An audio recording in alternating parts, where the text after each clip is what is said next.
어제 저녁에 박근혜 대통령이 정규제 TV? 네, 인터넷 그 방송이죠. 인터넷 방송이죠. 네. 갑작스럽게 이게 알려져서 1시간짜리 인터뷰가 방영이 되는 걸 저도 지켜봤는데 우선 어떻게 이게 하게 된 겁니까? 경과가? 그 정규제라는 분이 한국경제신문 주필입니다. 예. 근데 좀 뭐 보수 논객이죠. 강한 보수 논객이고 최근에 이제 국내에서 탄핵 반대 이쪽에 이제 많이 뭐 연설도 하시고 이제 네. 그런 분인데 예. 정규제 논설위원회 이야기에 따르면은 변호인단 쪽에서 정규제 TV하고 뭐 인터뷰하는 게 어떻겠냐 그런 이야기가 있었던 것 같다. 그래서 네. 변호인단이 대통령한테 건의를 해서 대통령이 받아들여서 했다.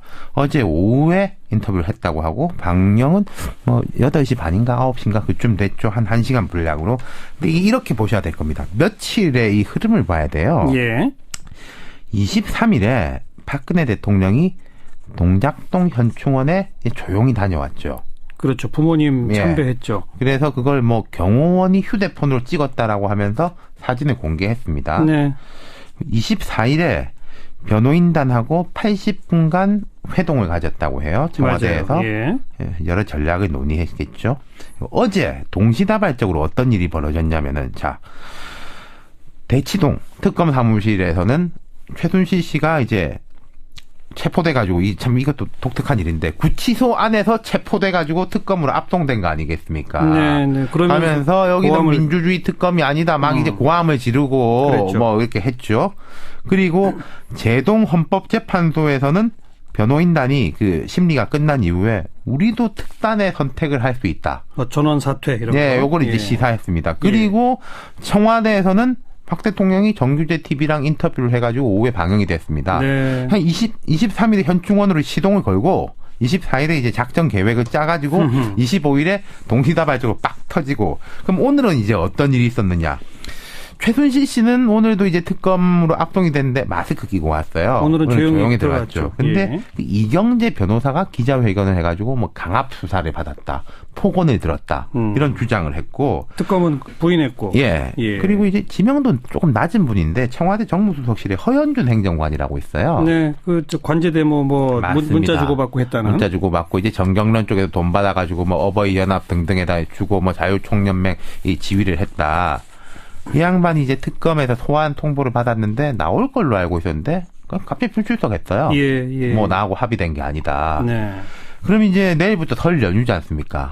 이 설 연휴를 앞두고 요 흐름이 있다는 거죠. 그 그렇죠. 흐름 중에서 가장 이제 큰 것이 박 대통령의 인터뷰인 것이고요. 뭐 일제히 언론들이 박근혜 최순실 진영의 반격이 시작됐다. 뭐 이런 그렇죠. 표현을 쓰던데 어제 근데 그 인터뷰는 뭐 오후에 진행이 됐고 편집된 상태로 방영이 된 것 같더라고요. 이제 정논설위원회 주장에 의하면은 거의 편집을 안 했다. 뭐 한두 가지 이제 단어만 뺐고 뭐 그대로 갔다라고 했는데 제가 볼 땐 별로 편집할 이유가 없었던 것 같아요. 답변이 굉장히 짧던데요. 항상. 그리고 이게 말하자면 좀 공격적인 질문이 아니라 좀 장을 열어주는 이런 질문이었거든요. 그러니까 뭐 해명해봐라. 네. 이런 뭐 거였죠. 예컨대 뭐 대통령한테 이제 정규제 논설위원이 그런 질문을 했어요. 뭐 소통이 잘 안 된다. 왜 뭐 남들을 이렇게 만나고 이야기를 안 하냐라는 거에 대해서 대통령이 쭉 답변한 게 평소에 하던 이야기. 보고서를 볼 게 많아가지고 서류를 볼 게 많아서 그렇다라고 하니까 그렇게 해서 대통령 답변이 끝났는데 정논설위원이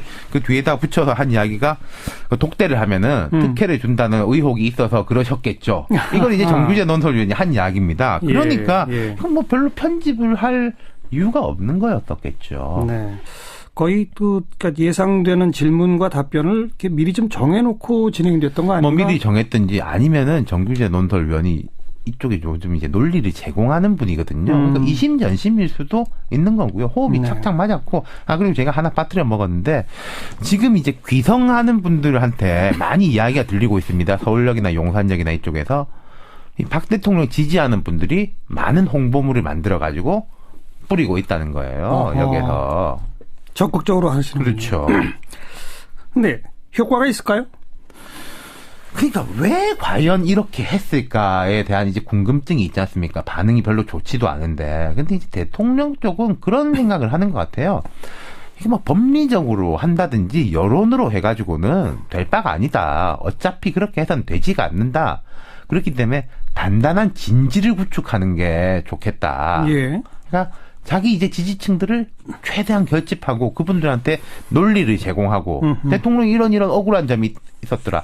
그간은 사실은 그분들이 뭔가 말하고 싶어도 말할 거리가 없었던 점이 있지 않습니까? 그런 부분에 대한 이제 제공이라는 점이 있겠죠. 근데 그 진지의 규모가 너무 협소하잖아요. 그렇죠.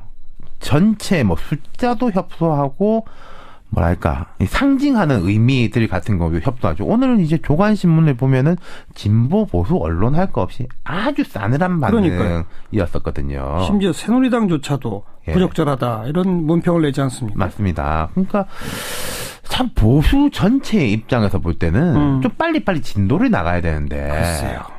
이게 노무현 전 대통령 직접 비교가 참 안 좋지만은 노 전 대통령 같은 경우에는 다 내 책임이다. 다 내가 짊어지고 가겠다. 라고 해서 만약에 후진들에게 길을 열어줬다면 박 대통령의 어제 인터뷰 이 흐름을 보면 나는 잘못이 없다. 정반대. 특히 어제 정규재 논설위원이 이런 질문을 합니다. 기획이 된 것 같다. 근데 이분의 이제 논리가 검찰, 노조, 언론, 국회, 개혁의 대상이어야 될 여기들이 이제 합동으로 짜가지고 대통령을 포위해서 이제 무너뜨리려고 한다. 이것도 우리가 사실은 좀 받아들이기 어려운데 여기에 대한 대통령의 답변은 거기 이제 공감을 하면서 그런 반개혁 세력과 반체제 세력이 힘을 합쳐서 흔드는 것 같다. 네. 오래전부터 기획된 것 같다는 그렇죠. 느낌도 받았다. 이게 뭐 대통령 주장이니까 뭐 본인은 그렇게 생각할 수 있겠지만 이것의 의미가 아까 제가 말씀드린 대로 자 검찰에다가 국회 야당만이 아니라 국회 다 포함시킨 거죠. 나 빼고는 다 적이다 이거잖아요. 스스로 고립을 자초하는 거라고 그렇죠. 볼 수밖에 없죠. 네, 여기까지 수고하셨습니다. 감사합니다. 윤태곤 실장이었습니다. 연결합니다. 문재인 전 대표님 안녕하세요. 예, 안녕하십니까. 네, 아직 공식 출마 선언 안 하셨죠? 예, 그렇습니다. 언제 하실 계획이세요? 탄핵이 끝나야 되지 않겠습니까? 근데 다른 주자들은 이미 뭐 다 공식 출마 선언을 막 하는데요.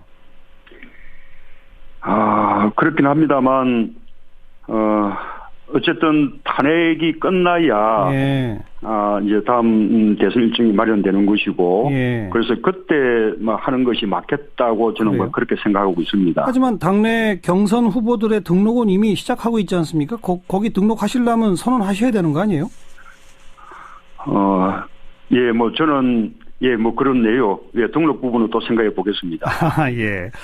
자, 지금 설 맞아서 고향 내려가시는 분들이 이 방송 많이 듣고 계신데, 그분들한테 설 인사부터 한 말씀 하시죠.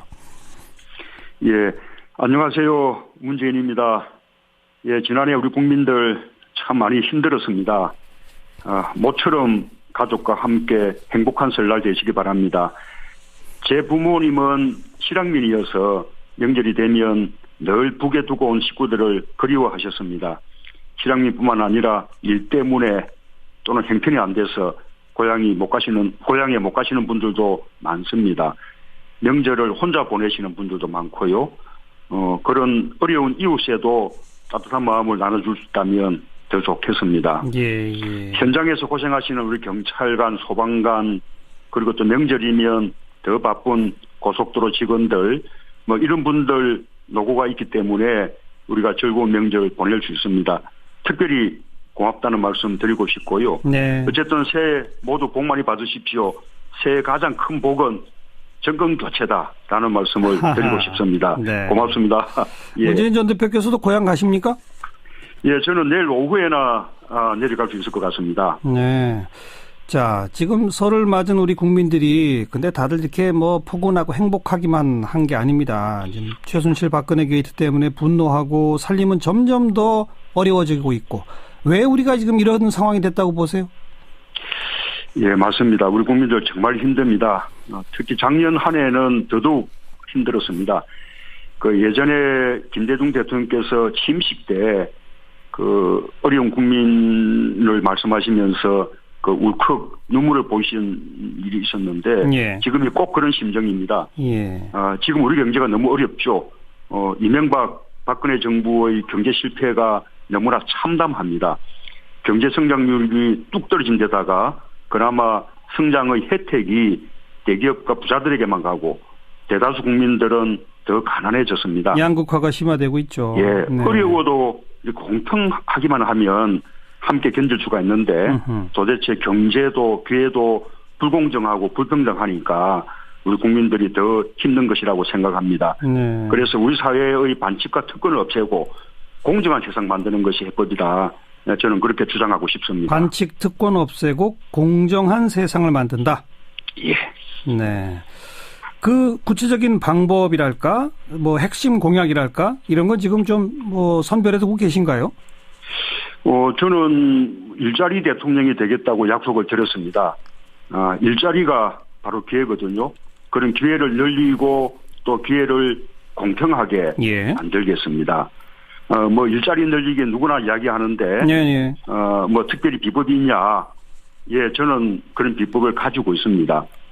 예를 들면 소방관과 경찰관 수가 턱없이 부족합니다. 예. 현재 소방 인력 기준만 지켜도 19,000개 일자리를 늘릴 수 있거든요. 그렇게 경찰, 사회복지 공무원, 군 부사관 이런 이제 공공 일자리들을 늘리면 네. 공공 부분에서만 81만 개 일자리 만들 수 있습니다. 예. 그 밖에도 노동시간 줄여서 좋은 일자리 30만 개 늘리고 또 비정규직과 중소기업의 임금 차별도 시정을 해서 이 나쁜 일자리를 좋은 일자리로 네. 그렇게 전환시켜야 합니다. 예. 이렇게 말씀드리자면 일자리가 바로 성장이고 일자리가 또 최고의 복지 아니겠습니까? 네. 좋은 일자리를 통해서 국민의 지갑을 두둑하게 하고 그것을 통해서 내수 살리고 이렇게 수출과 내수가 함께 경제를 성장시키는 것이 예. 제가 주장하는 소득주도 성장이고 국민 성장입니다. 네. 온 국민이 더불어 잘 사는 일자리 복지 강국 대한민국 저 문재인이 꼭 실현시켜 보이겠습니다. 그 공공 분야에서 무려 81만 개의 일자리를 만들 수 있다 하셨는데 그러면 예. 상당히 많은 재정 부담이 생길 텐데 그건 어떻게 조달하실랍니까? 예를 들자면 이명박 정부 때 4대강 사업에 국가 예산만 22조를 투입했거든요. 예. 그럼 22조 같으면 얼마만한 수치인가 하면 연봉 2,200만 원짜리 일자리 100만 개에 해당하는 것입니다. 그러네요. 네. 예, 우리 정부가 국가 재정이 부족한 것이 아닙니다. 예. 국가 재정의 그 우선순위를 어디에 두느냐라는 문제고, 그래서 일자리 문제가 우리 청년들에게 희망을 주는 것이뿐만 아니라 저출산 고령화 문제를 해결하는 해법이기도 하고, 예. 또 나아가서는 대한민국 인구 감소를 막는 그런 길이기도 하고, 또 우리 국민들에게 희망을 주는 이런 길이라는 것을 우리가 생각을 해보면 알겠습니다. 일자리에 더 많은 재정을 투입하는 것에 대해서 저는 국민들께서 동의하시리라고 생각합니다. 네. 반칙과 특권이 없고 공정한 세상의 그 핵심은 바로 일자리다 이렇게 말씀하셨는데 반칙과 특권을 없애는 그런 쪽에서는 어떤 것들이 핵심 공약이 될까요?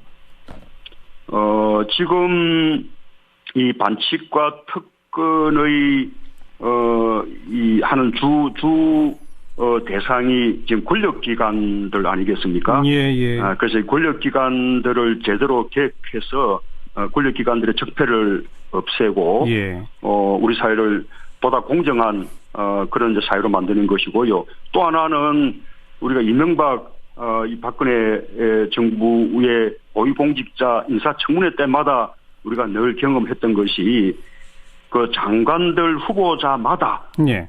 뭐 병력을 기피하거나 위장 전입을 하거나 예. 부동산 투기를 하거나 세금을 제대로 내지 않았거나 또는 논문을 그렇게 표절하거나 예. 뭐 이런 식의 반칙들을 통해서 자신들의 의무는 이행하지 않으면서 네. 또 특권을 누리려고 하는 이런 이제 그 고위공직자의 문화부터 깨끗하게 만든다면 예. 저는 윗물이 맑으면 아랫물이 맑아지는 것처럼 예. 자기는 우리 사회가 보다 공정한 사회가 될 수 있다고 생각합니다. 권력기관 개혁, 고위공직 쇄신, 재벌 개혁은 어떻게 보십니까?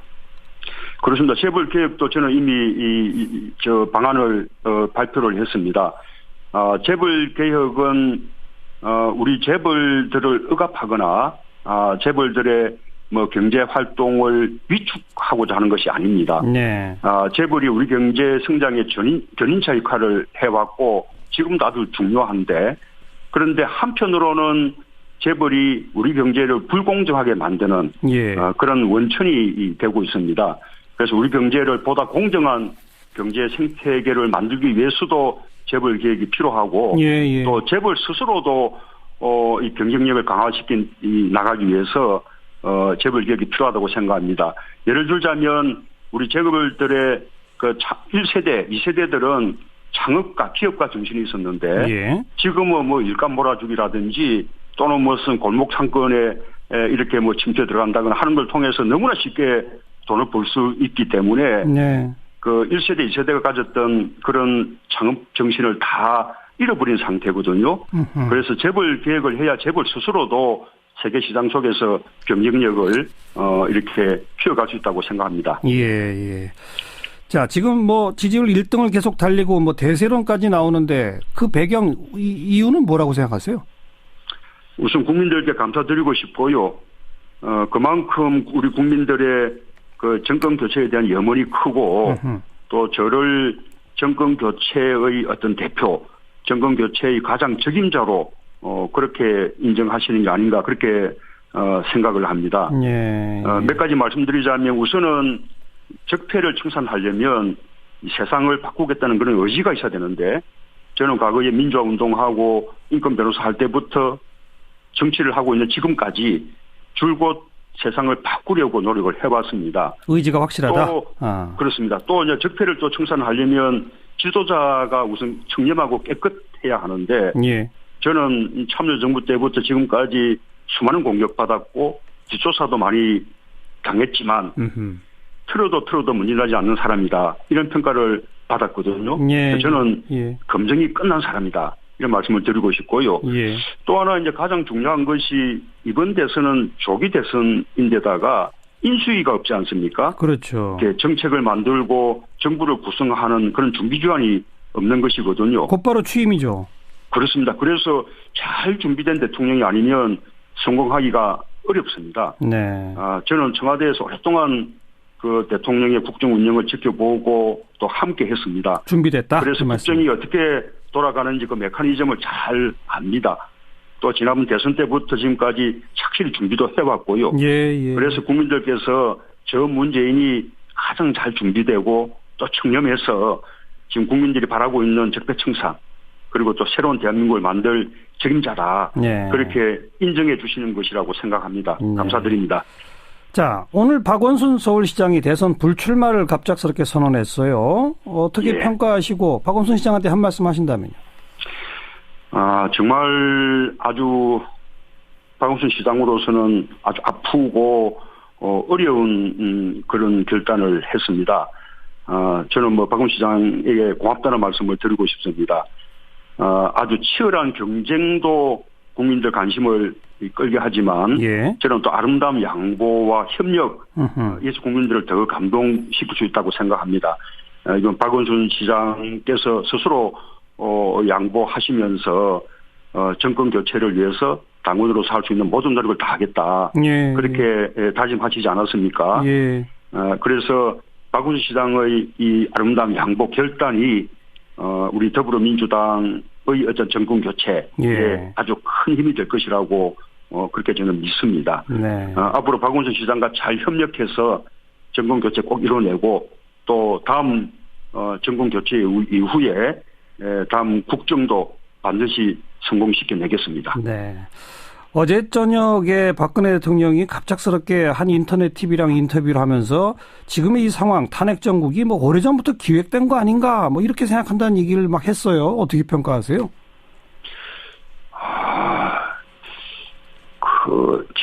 지금 박근혜 대통령은 거듭 이야기하고 있는 것이 자신은 책임이 없고 자신은 몰랐다는 것인데 100번 양보해서 잘 몰랐다 하더라도 그 자기 주변의 측근에 의해서 그다음에 또 청와대 내의 또 비서실장이며 뭐 민정수석이며 또 각종 수석들에 의해서 또는 뭐 장관들에 의해서 그런 일들이 일어났다면 대통령으로서 무한한 책임을 져야 되는 거 아닙니까? 국민들에게 정말 죄송스러워해야 되고요. 그럼 그것만으로도 본인은 책임을 져야죠. 참여정부 때 노무현 대통령이 탄핵 소추당했을 때 그때 그 노무현 대통령은 그 헌법재판소의 결정 여부와 상관없이 대통령의 직무가 정지되고 국무총리가 권한을 대행하는 이런 상황을 최대한 조기에 종식해야 한다. 예, 예. 그래서 헌법재판소의 최대한 절차를 빨리 끝내줄 것을 예. 그렇게 당부를 했었습니다. 예. 그런데 지금 박근혜 대통령은 어쨌든지 탄핵 절차를 지연시켜 보려고 지금 바둥거리는 거 아니겠습니까? 그렇죠. 예. 예, 참으로 그 지도자로서 그 안타까운 그런 모습이라고 생각합니다. 알겠습니다. 최순실 씨 변호인이 기자회견했죠? 그렇습니다. 이경재 변호사인데 지난해 12월 24일에 최순실 씨가 이제 특검 조사를 받지 않았습니까? 이때 밤 10시 40분부터 다음날 새벽 1시까지 자기를 따돌리고 이 최순실 씨를 조사를 했다 이렇게 주장을 했는데요. 예. 이미 그날 오후에 이 특검 측이 면담을 한다면서 변호인 입회를 허용하지 않아서 자기가 항의를 하는 그런 사태가 있었는데 밤에 이제 조사가 끝났으니까 변호인을 돌아가라고 해놓고는 조사를 계속했다라는 겁니다. 예. 이 자리에서 특검 측이 박근혜 대통령과 모든 면에서 공동체라는 것을 자백해라. 죄는 죄대로 받게 하고 삼족을 멸하고 모든 가족을 파면시킬 것이다. 딸은 물론이고 손자까지 감옥에 가게 될 것이며 대대손손 이 땅에서 얼굴을 못 들게 하고 죄를 묻고 죄인으로 살게 할 거다. 뭐 이런 등등의 폭언을 최순실 씨에게 했다라는 거죠. 네. 또 어느 특검 관계자는 최순실을 도저히 용서할 수 없다 이렇게 얘기했다고도 하는데 결국 특검이 헌법에 명시된 변호인 조력권 행사를 방해하고 직권을 남용했다. 라는 게 이경재 변호사 주장이고요. 예. 또 특검 관계자가 피고인에게 폭행보다 더 상처를 주는 폭언을 연발해서 정신적 피해를 가한 것. 이것은 형법상의 독직 가혹행위다라고도 주장을 하고 있습니다. 이게 전날 이제 어저께 최순실 씨가 그 출석하면서 외친 얘기하고 크게 뭐 다르지 않은 그런 내용들인 거죠. 그러네요. 또 이경재 변호사는 지난해 최순실 씨가 검찰 특별수사본부의 수사를 받고 이미 구속 기소돼서 재판을 받는 가운데 특검이 뇌물수수 혐의로 이 최순실 씨를 입건한 것도 자신의 방어권 행사를 혼란스럽게 만들었다 이렇게 주장하고 있는데요. 네. 검찰 수사에서는 기업들이 이제 어떤 그 대통령의 강요의 피해자였는데 특검 수사에서는 뇌물을 준 범죄 피의자를 바뀌다 보니까 자기가 이제 변호를 하기가 어려운 측면이 있었는데 여기에 대해서 별다른 설명 없이 이렇게 하더라 뭐 이런 얘기였습니다. 뭐 이런 폭언 등이 있었다라고 하는 거에 대해서 특검은 어떤 입장을 밝혔습니까? 전혀 사실이 아니다 이렇게 얘기를 하고 있는데요. 이규철 특검보는 허위 사실을 바탕으로 특검과 해당 검사의 신뢰 명예를 훼손한 점에 깊은 유감을 표명한다 이렇게 얘기를 하고 있습니다. 예. 피의자 또는 참고인들에 대해 어떤 강압수사나 자백 강요 등의 인권 침해라는 사실이 없다. 특히 최순실에 대해서는 더욱 철저하게 법과 원칙에 따라 객관적 자세로 엄정히 수사하려고 노력했다. 이렇게 얘기를 하고 있는데요. 예. 최순실 씨가 이제 당시에 오전 1시까지 조사를 받았다. 이렇게 주장한 것에 대해서는 최순실 씨가 특검 사무실을 떠난 시각이 오후 11시 56분으로 이 복도의 CCTV를 통해서 확인이 됐다. 이렇게 해명했고요. 아하. 또 변호인을 배제하고 면담이라는 명분으로 조사를 강행했다. 이 주장에 대해서는 당일 오후에 1시간 정도 담당 부장검사 방으로 이 최순실 씨가 이동한 것은 사실인데 피의자 신문조서를 작성하는 이런 정식 조사는 아니었고 면담이었다는 것이고 예. 이에 관해서는 변호인에게 미리 알렸고 변호인과 최순실 씨가 모두 이의가 없었다. 이렇게 설명하고 있습니다. 또 면담 당시에 밖에 여성 교도관이 이제 그 최순실 씨가 이제 구속된 상태이기 때문에 예. 앉아 있던 것이었는데 폭언을 하고 뭐 소리를 질렀으면 거기까지 소리가 들렸을 텐데 그런 일이 없었던 걸로 파악을 했다. 이렇게 설명을 했고요. 네. 다만 이거에 대해서 뭐 CCTV나 이런 증거가 있느냐라는 물음에 대해서는 방 안에는 CCTV가 없고 복도에만 있기 때문에 뭐 그런 건 없는데 양측 중에 누구 말을 믿을 것인지는 뭐 기자들이 판단해봐라. 이렇게 얘기를 하고 있습니다. 네. 그런데 그 이경재 변호사의 아까 말한 기자회견 그 과정에 시민들하고 말싸움도 일어났다고요? 그렇습니다. 이런 것도 참 특이한 일인데요. 기자회견이 시작되기 전부터 일부 시민들이 피켓을 들고 이제 시위를 하는데 한 30대 남성이 이경재 변호사를 향해서 악마의 변호사는 사라져라 이렇게 외치면서 좀 혼란이 시작됐다고 합니다. 예. 이경재 변호사는 이 사람을 경찰에 신고하도록 자기 사무실 직원에게 시켰다고 하고요. 이경재 변호사가 기자회견을 하던 도중에는 한 40대 여성이 최순실이 민주주의를 아느냐? 최순실이 어떻게 우리가 읽어놓은 민주주의를 입에 담을 수가 있느냐 이렇게 외치기도 했습니다. 예. 어제 뭐 이것은 뭐 민주주의의 특검이 아니다 이렇게 얘기한 거에 대한 이제 항의인 거죠.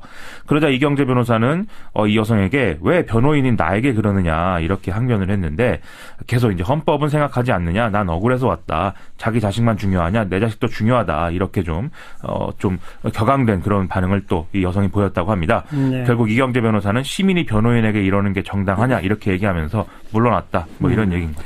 그나저나 최순실 씨는 오늘도 특검에 불려 나와서 조사를 받고 있죠. 조사는 잘 진행이 안 된다면서요? 그렇습니다. 특검 측은 입회를 해야 될 변호인이 기자회견장에 가 있는 바람에 전혀 뭐 조사가 이루어지지 않았다고 요 낮에 이제 설명을 했는데요. 본격적인 수사 자체는 어제 오후부터 이제 시작이 됐지만 최순실 씨가 또 계속 묵비권을 행사하고 있다 이런 설명도 했습니다. 예. 지금 48시간의 체포 시한이 끝나는 이제 내일 오전 이후에는 추가 구속영장이나 다른 혐의로 체포영장을 발부받는 방안도 검토하고 있다고 밝혔는데요. 이번 지금 뭐 체포영장은 정유라 씨의 2대 입학 및 학사 비리 관련 체포영장이었는데 추가로 받는 건 뭐 예를 들면 이제 비선의료 뭐 이런 거에 대해서 의료법 위반 혐의 등에서 영장 신청이 지금 검토되고 있는 것으로 파악이 되고 있습니다. 네. 그리고 특검은 박근혜 대통령의 개인 휴대전화를 조사하고 있다면서요? 경향신문 보도인데요. 박근혜 대통령이 사용하는 개인 휴대전화 번호를 확인을 했고 통신사에 해당 휴대전화의 통신자료, 뭐 가입자 정보 등등 이런 것들을 확인했다는 것입니다. 이게 그 이른바 대포폰인 모양이네요. 그게 이제 거의 그런 것으로 지금 파악이 되고 있는데요. 정호성 전 청와대 부속비서관이 사용한 이 휴대전화 저장 연락처, 통신기록 등을 이제 분석해서 박근혜 대통령 개인 휴대전화 번호를 확인했다라고 하는데 예. 이전에 정호성 전 비서관은 박근혜 대통령도 차명 휴대전화를 갖고 있다 이렇게 얘기하지 않았습니까? 그러니까요. 그러니까 이제 아무래도 이게 이른바 대포폰의 가능성이 이제 큰 것이죠. 특검은 이 전화번호를 통해서 박근혜 대통령이 최순실 씨와 얼마나 자주 통화했는지 등등을 이제 분석 중이라고 하는데요. 예. 앞서 또 검찰은 10여 대의 이제 최순실 씨 소유의 차명 휴대전화 통화 기록을 확보해서 특검에 제출한 바 있는데 이걸 또 여러 가지로 대조해서 내용을 파악하겠다는 얘기 같습니다. 오늘 바른정당의 유승민 의원 출마 선언했죠. 국회 헌정기념관에서 이 오전에 출마 선언을 했는데요. 이제 뭐 헌법을 지키겠다 이런 얘기를 해왔기 때문에 헌정기념관을 또 선택한 이유가 또 있겠죠. 네. 이 출마 선언문에서 문제는 경제인데 해답은 정치에 있다는 깨달음으로 정치에 뛰어들었다. 용감한 개혁으로 시대의 고통을 해결하겠다. 이렇게 주장을 했습니다. 국회 헌정기념관에 지정된 좌석이 한 500석 정도 됐다고 하는데 거의 1000명 가까운 사람들이 와서 상당히 좀 북적이는 분위기였다고 하고요. 예. 공약을 한 내용을 보면은요. 공직자 부정부패 엄벌, 재벌 사면복권 반대, 공정한 시장경제 구현, 북한 제재를 통한 한반도 비핵화 실현, 뭐 이런 것들이 나와 있는데요. 네. 현실적으로 이제 지지율이 낮은 거에 대한 이제 언급도 있었습니다. 본격적으로 도덕과 정책 검증이 이루어지기 시작하면은 자신의 지지율은 요동칠 것이다. 즉 이런 뭐 도덕성 그리고 정책 이런 거에 대해서는 뭐 상당히 자신 있다. 이런 태도를 드러낸 거죠. 네. 박근혜 대통령과 최순실 씨 문제에 대해서 책임이 있지 않느냐 이런 대목에 대해서는 그동안 뭐 정계 입문하고 나서 뭐 박근혜 대통령과의 만남 이런 것들을 자세히 설명을 하면서 12년 전에 박근혜 대통령 비서실장을 한 것인데 계속 이제 이 더불어민주당 등의 야당이 이걸 문제 삼는 거는 자기가 후보가 되는 걸 두려워해서 아니겠느냐 이렇게 주장을 하기도 했습니다. 특이하게 이 자리에 이회창 전 한나라당 총재가 와서 뭐 지지연설을 하기도 했는데요. 예. 뭐 새누리당은 탈당한 상태라고 하는데 기자들이 정계 복귀를 하기 위한 행보 아니냐 이렇게 물어보니까요. 이 개인적 인연 때문에 온 거고 정계 복귀는 생각이 없다 이렇게 답을 했다고 합니다. 그런가 하면 더불어민주당 소속 박원순 서울시장은 대선 불출마 선언을 했죠. 그렇습니다. 다음 달 5일에 출마 선언을 한다 이런 얘기들이 있었는데 오늘 뭐 상당히 전격적으로 불출마 선언했습니다. 뭐 측근들도 잘 몰랐다라고 지금 얘기하고 있고요. 개인 준비가 많이 부족했던 것 같고 사실 서울시장은 어렵지 않게 됐기 때문에 정치라는 걸 그동안 잘 몰랐던 것 같다 이렇게 얘기를 했거든요. 또 민주당원으로서 정권 교체를 위해 역할을 하는 건 당연하고 새로운 대한민국을 만들자는 국민 요구를 위해서 최선을 다하겠다 이렇게 얘기를 했습니다. 예. 그러면 서울시장 3선에 도전하는 거냐 이런 물음이 이제 안 나올 수 없는 건데 여기에 대해서는 뭐 사실상 답을 하지 않는 그런 모습 보였고요. 지금 뭐 불출마 선언의 가장 큰 원인 지지율이 답보 상태라는 것 아니겠느냐 이런 분석이 나오고 있습니다. 그렇죠. 이게 메르스 전국 때는 잠깐 강경한 대응을 해서 1위도 했었는데 지금 뭐 뭐라고 평가하기 어려운 정도의 이제 낮은 지지율이 계속 여론조사에서 확인이 됐죠. 예. 또 탄핵과 촛불 시위 전국 이게 박원순 시장한테는 좀 기회였다고 할 수 있는데 박원순 시장을 지지할 만한 흐름은 이재명 성남시장 쪽으로 쏠린 거 아니냐 이런 분석들도 그동안 나왔었거든요. 네. 더불어민주당의 대선 후보 경선 방식이 이 이른바 이제 촛불 공동 경선 이런 걸로 됐으면은 야권 지지자 중에 상대적으로 진보적인 유권자들의 좀 지지세를 얻어서 결선 투표까지 가는 그런 방식도 고민해 볼 만했을 텐데 예. 완전 국민 경선대로 확정됐기 때문에 이렇게 보는 것도 좀 어려운 게 작용한 거 아니냐 이런 이제 전망도 있는데요. 다만 박원순 시장은 이 경선 룰 때문에 불출마하는 건 아니다 이렇게 강조를 했습니다. 예. 또 일각에서는 박원순 시장의 불출마가 각 주자들의 어떤 희비 여기에도 이제 영향을 끼칠 것이다 이런 얘기도 얘기도 하고 있는데요. 국민의당은 이른바 친문 패권주의가 드러난 거다 이렇게 주장을 하고 있는데 이건 뭐 문재인 이제 전 대표 입장에서 좀 불리한 면이 되겠죠. 이재명 성남시장이나 안희정 충남지사의 경우에는 박원순 시장의 지지표를 흡수하는 이런 뭐 상황을 기대하고 있다 이런 얘기도 나오고 있고요. 예. 박원순 시장과 좀 비슷한 딜레마에 처해 있는 김부겸 의원 불출마할 거냐 여부 이것도 언론이 관심을 쏟고 있는 그런 상황인 것 같습니다. 네. 한 분 한 분 정리를 하는군요. 어떤 그렇습니다. 사람은 출마 선언, 어떤 사람은 불출마 선언. 그런 상황인 것 같습니다. 오늘 여기까지 수고하셨어요. 고향 가시면 오랜만에 가족들과 푹 쉬실 거고요. 그런데 이 명절 연휴에 유난히 바빠지는 분들, 바로 택배 기사분들. 뭐 우리는 무료 배송, 총알 배송, 주말 배송 아주 편리하게 택배를 이용합니다. 그런데 그 택배 노동자분들은 아주 열악한 환경에서 박봉에 시달리며 일을 해오셨대요. 이번에 처음으로 전국 택배노조가 출범을 했습니다. 택배노조 위원장 오늘 스튜디오에 특별히 초대했습니다. 김태환 위원장님 어서 오십시오. 예, 반갑습니다. 네, 김태환 위원장님은 몇 년 정도 택배 일 하셨어요? 저는 4년 했습니다. 4년. 예. 전국의 택배 노동자 숫자가 얼마나 됩니까? 한 4만 5천 명 정도 됩니다. 4만 5천. 네. 택배노조 출범이 1월 8일이던데. 네. 지금 조합원이 몇 명 정도입니까? 지금 조합원 이제 막 이제 신생하는 거라서 이렇게 말씀드리기는 어렵고 저희가 이제 네이버 밴드에 이제 택배기사 권리찾기 모임이라는 걸 운영하고 있는데 예. 거기에 이제 한 3천여 명 가까이 지금 모여 있습니다.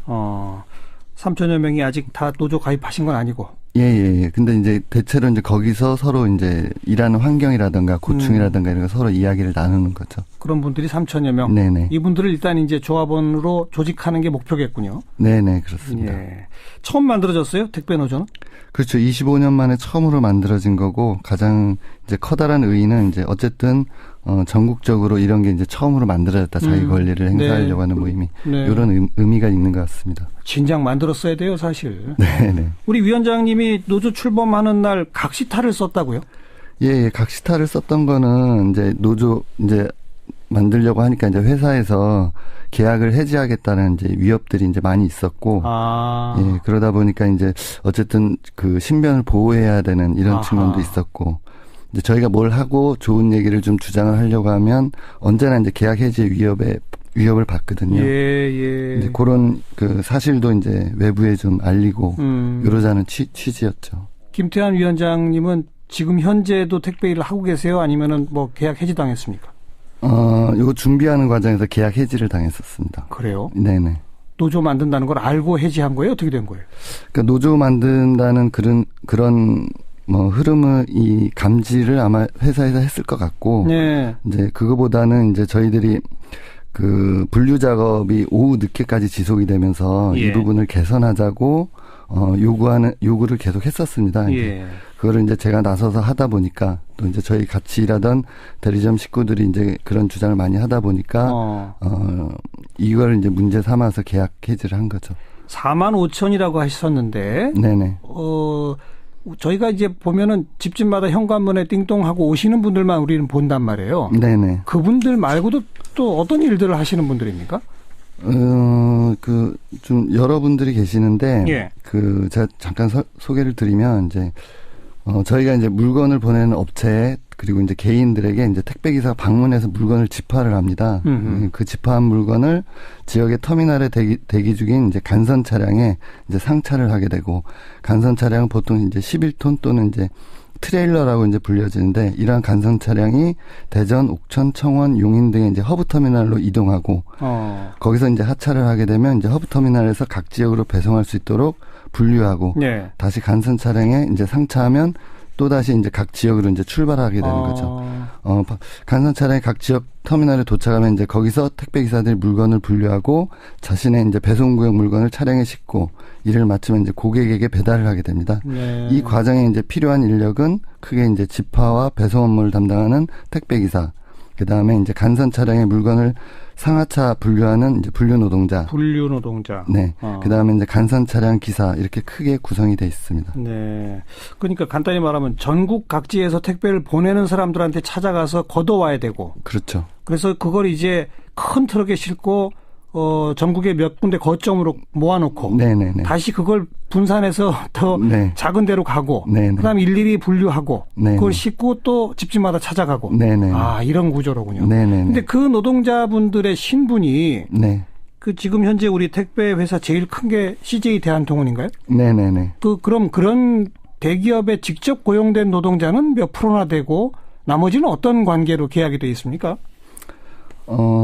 대부분이 다 이제 그 특수고용 노동자로 이제 택배 기사들은 돼 있고. 특수고용 노동자. 네. 그래서 그 계약 관계로 돼 있죠. 자영업자 신분으로 다 돼 있죠. 한 분 한 분이 네네. 개인 사업자. 네네네. 예. 그래서 이분들이 이제 대리점과 계약을 맺고 대리점이 이제 그 본사와 계약을 맺는. 그러니까 예를 들면 구조죠. CJ 대한통운이 대리점들을 전국에 두고 있고. 네네네. 대리점이 택배기사 한 분 한 분하고 다 계약을 네네네네. 맺고 이런 방식으로. 네네. 근데 계약 방식은 그렇게 돼 있는데 예. 실제 계약한 과정 내용을 들여다보면은 그 본사에서 다 결제를 하게 돼 있어요. 네, 택배기사 한 명 채용하는 것도 본사에서 결제가 나와야 그 사람이 이제 일을 할 수 있게 돼 있고. 어허. 그리고 이제 업무 지시, 그다음에 업무 관리 매뉴얼 이런 것이 본사에서 다 마련돼 가지고 사실상 대리점들은 관리하는 정도인 거죠. 본사의 지점이라고 봐야 되는 거 아니에요, 사실은? 그 지점은 따로 있고 그 지점 안에 이제 또 대리점이 다 들어가 있고. 있는 형태예요. 예. 그래서 사실상 이제 방금 이제 말씀하신 것처럼 지점이라고도 볼 수 있는 거죠. 근데 왜 직접 고용을 안 하고 이렇게 대리점, 그다음 계약, 개인 사업자 신분 이렇게 합니까? 그러니까 비용을 줄이는 게 크다고 보여져요. 실제로 이 택배사들이 운영하는 시스템을 보면 예. 봉이 김선달식의 시스템이라고 볼 수 있는 건데 모든 위험 부담을 다 이제 도급사나 택배기사들한테 전가시키는 거죠. 대리점이나 기사들한테 네. 전가하고. 네, 물건이 파손나도 다 택배기사 책임이고 그 물건이 변질돼도 택배기사 책임이고 물건이 없어지면은 또 택배기사 책임이고 네, 그것이 이제 그 중개 과정에서 중간에 문제가 생기게 되면 도급사 책임이 되고 그래서 사실상 어떤 책임도 지지 않습니다. 본사는. 직접 고용을 하게 되면 사실 본사가 책임져야 되기 때문에. 다 책임져야 되는 거죠. 그렇군요. 네네. 그럼 4만 5천 노동자 뭐 거의 대부분이 이런 관계예요? 그렇죠. 직고용은 정말 거의 없다? 예전에는 직고용이 대부분이었는데 어허. 이제 97년 IMF 이후부터 대대적으로 이제 다 이런 관계로 이제 바뀌었던 거고 예. 현재는 뭐 그 제가 정확하지는 않지만 뭐 한 3%에서 5% 정도가 직영 기사들. 근데 그분들은 저희랑 똑같은 일을 하고 계세요. 그런데 예. 3% 5%밖에 안 된다. 네네 거의 없다고 볼 수 있는 거죠. 이런 식으로 대리점과 개별 계약 관계라고 하면 노조 가입했다는 사실이 드러나면 계약 해지 이렇게 되겠네요. 그렇죠. 그러니까 그 노조 가입했다고 하면 하기 직전까지는 가입하면 해지할 거야 이렇게 협박을 하고 예. 그리고 근데 실제 가입이 드러났을 때 그것이 이제 어떤 그 위협이 되거나 예. 이런 게 아니면 또 놔둬요. 오히려 그걸 해지하면 이제 문제가 되니까 법적으로 문제 제기할까봐. 네. 예. 그러다가 이제 또 나중에 그 이분들이 좀 많아져 갖고 문제를 일으키면 예. 또 이제 문제의 소지가 커질 것 같으면은 이제 뭐 그 계약 해지하겠다 이렇게 하고 예. 문제의 소지가 커질 것 같지 않으면 또 이제 그 놔두고 뭐 이런 아주 긴장 관계가 유지가 되는 거죠. 김태환 위원장은 계약 해지된 상태라고 그랬잖아요. 그렇죠. 노조 준비하는 과정 또 출범 이후에 김태환 위원장처럼 그렇게 해지된 사람들이 많습니까?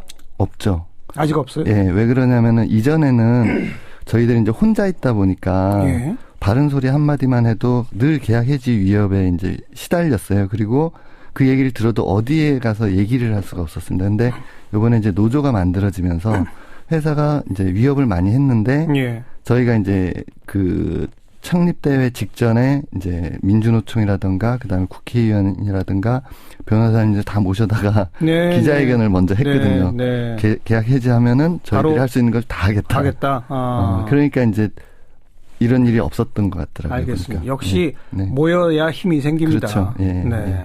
자, 그러면 그렇게 개인적으로 사업자, 그러니까 계약이 된 분들은 택배 한 개당 얼마 이런 식으로 돈을 받는 거죠? 네네, 그렇습니다. 건당 수수료로 받습니다. 얼마나 됩니까, 그게? CJ 그 회사마다 좀 다른데 예. 그 CJ 대한통운은 800원 정도로 지금 이제 공식적으로 얘기가 되고 있습니다. 개당 800원. 네네네. 그런데 이게 이제 그 대리점 체제로 이제 쭉 바뀌는 과정에서 예. 대리점 수수료라는 게 또 생기게 돼요. 그리고 그 800원에서 또 부가세라는 것도 존재하게 되고, 그리고 택배 단가도 계속 떨어지면서 이게 배달 수수료에는 커다란 영향을 안 미치는데, 예. 집화 수수료에는 아주 크게 영향을 미칩니다. 어허. 그러다 보니까 사실상 건당 500원 내외의 그 수수료밖에 못 가져가는 형태가 되는 거죠. 예. 그러다 보니까 이제 택배 기사들은 이걸 만회하려고 물량을 많이 그렇죠. 하려고 이제 노력을 하게 되는 거예요. 그러다 보니까 장시간 노동이 되는 거죠. 예. 그러니까 제가 그 일 시작할 때, 그러니까 한 4년 전만 하더라도 밤 10시, 11시까지 하는 거는 이제 택배 처음 시작하던 기사들이나 아니면 명절 때나 있는 일이었거든요. 예. 그런데 요즘에는 평상시에도 뭐 10시, 11시 하는 게 뭐 아주 흔한 일이 돼버렸죠. 그럼 4년 전에는 그래도 500원보다 좀 액수가 더 있었어요? 그러니까 4년 전에는 대리점이 그 전체적으로 돼 있지 않았습니다. 그때는 예. 회사와 자영업자 신분이라 하더라도 직접 계약돼 있는 사람들이 많았고, 예. 그러다 보니까는 이제 대리점 수수료라는 게 없었던 거죠. 그러니까 한 800원을 다 챙길 그렇죠. 수 있었다. 예. 부가세 빼더라도 한 700 몇십 원 그렇죠. 이렇게. 예. 근데 이제 대리점이 들어와 보니까 이제 그렇군요. 문제가 되는 거죠. 그러니까 4년 지나면서 올라가기는커녕 줄어든 거네요. 그렇죠. 예. 이게 무거운 거건 가벼운 거건 개당 단가는 똑같아요? 아니요, 조금씩 차이는 있습니다. 근데 평균으로 800원 꼴로 보면은 이게 맞더라고요. 네. 그럼 하루에 보통 몇 개를 해야 되는 겁니까? 그러니까 제가 처음 시작할 때는 한 200개 내외 이렇게 하면은 많이 한다 이렇게 생각을 했었어요. 예. 근데 지금은 한 250개 정도는 평균적으로 해줘야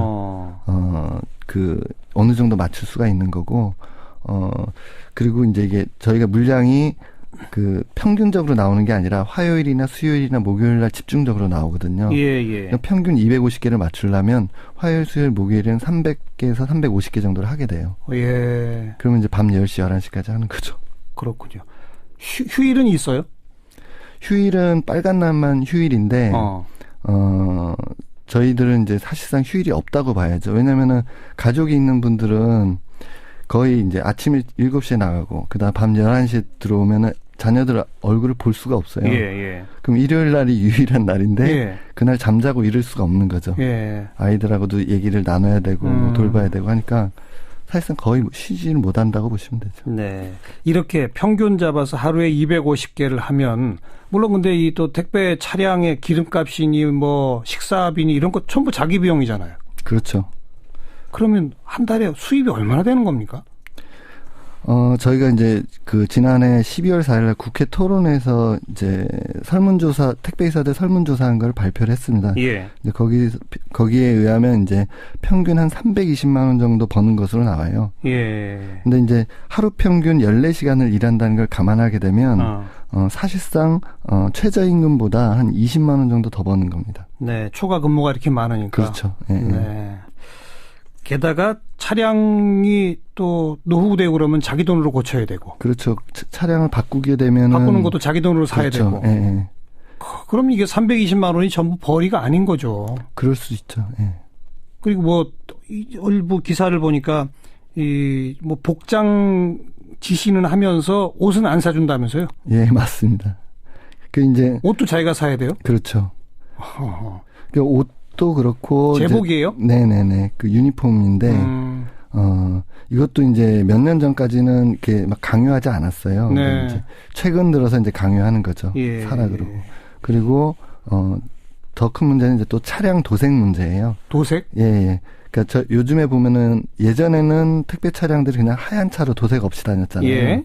근데 최근에는 이제 뭐 롯데니, CJ 대한통운이니 뭐 어디니 하면서 다 이제 차량이 회사 로고가 박혀서 다니잖아요. 근데 그 로고 박히는 비용을 네. 기사들이 내요? 아니요. 그 칠은 회사가 해요. 예. 회사 비용으로 하는데 문제가 되는 건 이제 뭐냐면 그 도색을 원하지 않는다는 거고 우리 기사들이. 왜요? 그 도색을 한번 하게 되면 차량이 단가가 100만 원 정도 떨어져요. 그래요. 예. 왜냐면 그거 다시 싹 다 지워야 되니까. 차를 팔려면. 그렇죠. 네. 그래서 단가가 100만 원 떨어지는 문제도 있고, 그리고 어쨌든 저희는 회사가 얘기하는 계약 관계라고 했을 때 광고비를 받아야 되잖아요. 그러네요. 근데 이 광고비도 이제 없는 거죠. 그러면은 이제 이게 또 강요에 의해서 지금 진행이 되고 있다는 게 문제죠. 이거 안 하면 계약 해지다 이런 식으로. 그런 협박들이 막 진행이 되는 거죠. 네. 그리고 얼마 전에 기자회견 하셨어요. 열악한 근무 환경에 대해서. 네. 욕설을 그렇게 많이 듣는다고요? 이제 저희 택배 기사들이 이제 어떤 분들은 이제 차를 몰고 다니니까 이제 화물 노동자다 뭐 이렇게들 보시는데, 예. 저희 택배 기사들은 아주 이제 특이한 직업이다 이렇게 보시면 될 것 같아요. 이제 차도 몰아야 되고, 그래서 운전도 잘해야 되고, 그리고 이제 물건 분류하는 것도 잘해야 되고, 잘 쌓아야 되고, 고객들을 만나서는 이제 고객을 잘 응대해야 되고, 그렇죠. 이제 이런 걸 이제 다 해야 되는데, 이제 고객 욕설 문제 같은 경우는 이제 감정 노동이 되는 거죠. 그래서 저희 이제 며칠 전에 기자회견을 통해서 이제 고객 욕설 문자를 공개했고, 이제 많은 반향들이 있었는데, 예. 반말은 기본이고, 뭐, 입에 담지 못할 욕설로 이제 가득 차 있고, 또 이제 많은 고객들이 주소 잘못 쓰셔가지고, 옆 동네인데 좀 배달해주면 안 되냐, 이제 이런 말씀도 있고. 근데 옆 동네 배달해주면 안 돼요? 아니, 배달은 해드릴 수는 있는데, 예. 저희가 이제 물건이 많다 보니까 동선이 정해져 있어요. 다들 맡아 있는 구역이 있군요. 예, 구역이 있고, 그리고 그 구역에서 물건을 어떤 순서로 시작해서 끝을 낼 것인가에 따라서 예. 1시간에서 2시간 가게 차이가 나거든요. 예. 그런데 여기서 이제 그걸 진행하다가 차를 빼서 옆 동네로 한 15분 거리에 있는 데를 뺐다가 오면은 한 30분 정도가 생기는 거죠. 예. 그리고 이제 거기서 이제 또 고객하고 얘기해야 되고 물건 정리하고 하면 사실상 한 30분에서 40분 정도 시간이 소요되는데, 요런 시간이 소요가 되면은 배달 중간에 저희가 이제 집화를 가야 되는데, 그 집화 시간하고 또 이게 부딪히게 되면은 나중에 가서 이제 이게 한 1시간에서 2시간 정도의 알겠습니다. 시간 차이가 나니까 할 수가 없는 거죠. 네. 정해진 동선만 다닐 수밖에 네네네. 없다. 결과적으로는. 그러니까 고객님의 원하는 거는 마음은 충분히 이해를 하지만 저희 이 일의 특성이 그렇게 생겨 있다. 그래서 그걸 못 해줍니다. 그러면 욕설을 퍼붓고. 그렇지는 않죠. 이해해 주는 분들이 많고, 그러니까 욕하시는 분들은 이제 정해져 있어요. 고객들이. 어떤 사람들이 주로 욕을 해요? 원래 하시는 분들이 하시는 거죠. 참, 그게 일부긴 하지만 그런 경험을 당한 택배기사분들은 많다면서요? 그렇죠. 그러니까 보통 한 구역 맡으면 그 구역 내에 그러신 분들이 이제 꼭 한두 분 계시고, 그러니까 처음 갔을 때는 다 당해보고, 예. 그럼 그다음부터 이제 저희들이 알아서 이제 조심하면서 피하고, 예. 뭐 이런 식으로 이제 대처를 하는 거죠. 자, 이런 열악한 상황과 또 불합리한 계약 관계 등등을 이제 시정해 보고자 노조를 만드신 거 아니겠습니까? 네네. 노조의 제1 목표는 뭡니까? 우리 택배기사들의 권익을 향상하는 거죠. 네, 그러니까 어떤 방식으로요? 그래서 저희가 이제 지난해 1년 동안 거의 준비를 해온 거거든요. 네. 그래서 이제 우리 기사들의 여러 요구들을 이제 여러 차례 다양한 방식으로 이제 모아왔는데 크게 한 4가지 정도로 모아지더라고요. 예, 그래서 첫 번째가 이제 고용 구조를 개선하자. 그래서 본사, 대리점, 택배 기사로 이렇게 이루어져 있는데 그것 때문에 이제 저희가 계약 해지 위협도 받고 뭐 계약서도 없이 계약이 되는 경우도 존재하고 뭐 여러 불이익을 받고 있어서 법적으로는 뭐 특수고용 문제를 해결하는 것. 그리고 또 뭐 저희들이 어떤 이제 집단의 그러니까 힘. 본사가 직고용해라 이건가요? 요구사항이? 그렇죠. 그런 문제까지 다 포함해서 계약서를 뭐 표준 계약서를 만들자.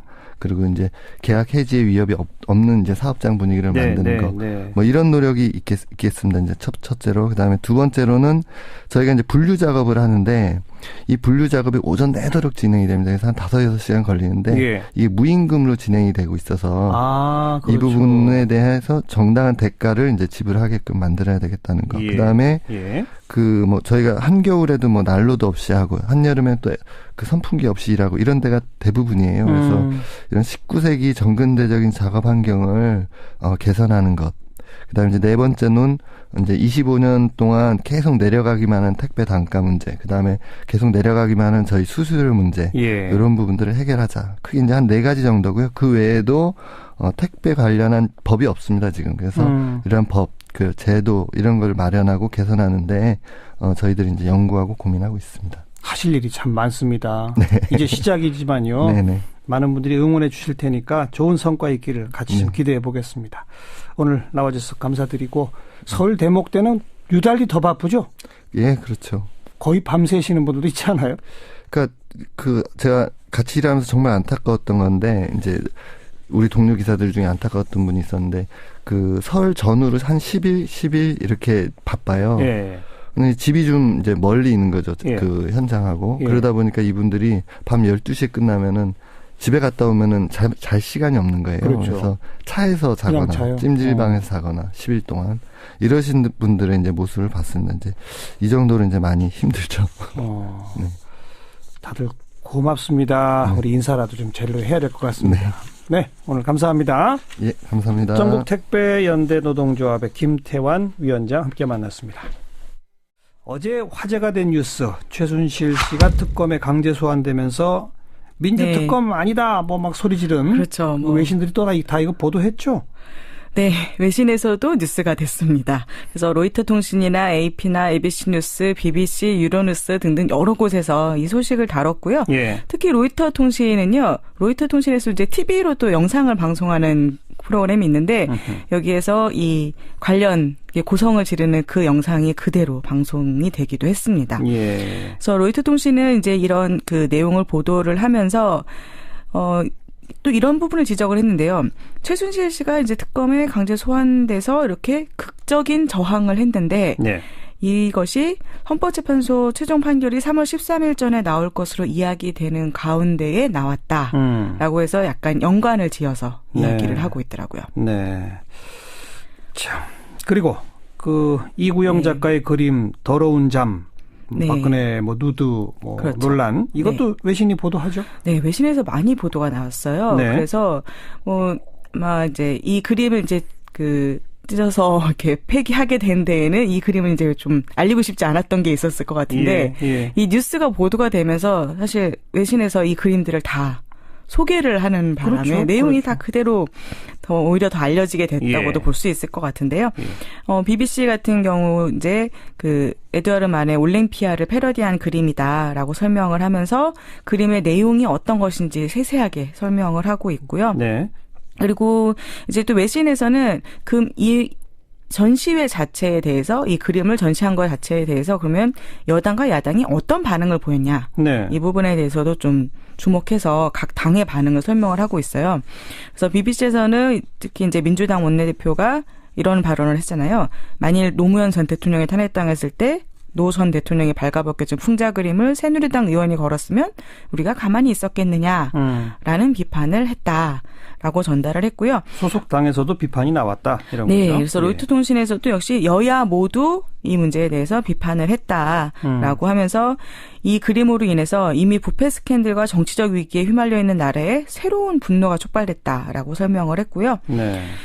작가인 이구영 작가님은 이제 한 국가의 대통령은 풍자의 대상이다. 그래서 표현의 자유다라고 주장을 했지만 이제 여야 국회의원 모두 이제 전시회를 기획한 표창원 의원을 다 비판했다라고 하면서 또 이제 여성 국회의원들이 이 그림이 이제 여성을 성적으로 대상화했다면서 사과를 요구했다. 이런 내용까지 같이 소개를 했습니다. 국내 보도와 큰 차이는 별로 없네요. 네. 자, 대선 주자들 한 명 한 명을 외신이 다 주목하지는 않겠습니다만 아무래도 전 유엔 사무총장이라는 것 때문에 반기문 전 총장에 대해서는 외신들이 주목할 것 같은데. 네, 일단 외신에서 가장 잘 알고 있는 인물이기도 한 거죠. 반기문에 대한 기사가 제일 많죠, 외신에서는 그래도. 네, 그렇습니다. 집중적으로 누구인가의 대선 행보를 다루는 기사는 당연히 반기문에 대한 기사가 가장 많고요. 예. 또 특히 반기문은 아직 이렇게 명확하게 출마 선언 이런 것과 관련해서 보도가 나오기 전부터도 계속 대선 주자로서 이제 외신에서 보도를 했는데. 네. 이제 최근에 뉴욕타임즈나 니케이 아시안 리뷰, 워싱턴 포스트, 로이터 등신 등에서 좀 집중적으로 반기문의 대선 행보를 보도를 했습니다. 예. 그래서 귀국 후에 보인 여러 행보 다 대선 행보로 볼 수밖에 없다라는 거고요.